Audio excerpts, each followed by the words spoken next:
আমাদের এখন এক দফাই দাবি যে আমাদের ভোলা বরিশাল সেতু চাই। তিনি যদি ঘুমিয়ে থাকে একের পর এক কিন্তু সব অবরুদ্ধ হয়ে যাবে।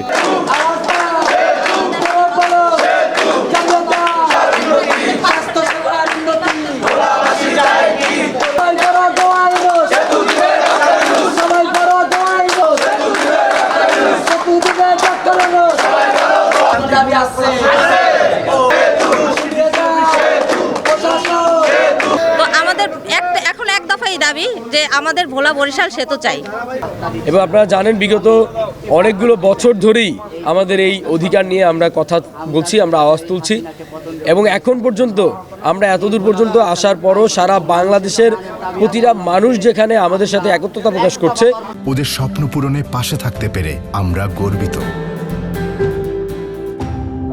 সেখানে এখন পর্যন্ত আমরা উপদেষ্টা মণ্ডলী অথবা প্রধান উপদেষ্টার কাছ থেকে আমরা কোনো রকম আশানুরূপ রিপ্লে আমরা পাচ্ছি না। যে আমাদের যৌক্তিক দাবির বিষয়ে সরকার হস্তক্ষেপ করবে এবং সমস্যা সমাধানের জন্য এগিয়ে আসবে, কিন্তু এখন পর্যন্ত তারা কোনো প্রকার প্রতিক্রিয়া দেখায় না। এটা আমাদের জন্য হতাশাজনক। একই সাথে এটা আমাদের কাছে বিশ্বাস যে আমাদের যে সেতু উপদেষ্টা রয়েছেন ফজল করিম স্যার, তার ব্যক্তিগত অ্যালার্জি এবং ব্যক্তিগত রেস থেকে কাজগুলো হচ্ছে। তিনি ভোলা মানুষের প্রতি তার যে রাগ, সে রাগের বহিঃপ্রকাশ এখানে ঘটাচ্ছেন।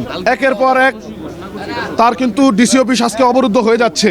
একের পর এক যদি তিনি ঘুম না ভাঙে, তিনি যদি ঘুমিয়ে থাকে একের পর এক কিন্তু সব অবরুদ্ধ হয়ে যাবে। ঠিক একজন এরকম প্যারালাইজড উপদেষ্টা যদি রাষ্ট্রে থাকে, রাষ্ট্রের কপালে কিন্তু দুর্ভোগ আছে।